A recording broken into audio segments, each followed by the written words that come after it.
Drinkable TV's featured location for the Black Manhattan is not Manhattan, New York, it's San Francisco, California.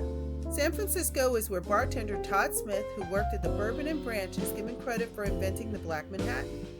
San Francisco is the location of the Golden Gate Bridge, which was constructed in 1937. It has one of the longest bridge spans in the country. The bridge, which is the most photographed in the world, took 4 years to build. And after crossing the bridge, one can drive down San Francisco's Lombard Street, which has 8 sharp turns and is said to be the most crooked street in the world. And speaking of streets, San Francisco has some of the steepest. But don't worry, if you don't want to walk, there's always the famous cable cars that will take you from place to place, including Fisherman's Wharf, where you can find fresh seafood, and the city's famous Chinatown. And when the evening arrives, you can find a bar and enjoy our featured drink, the Black Manhattan.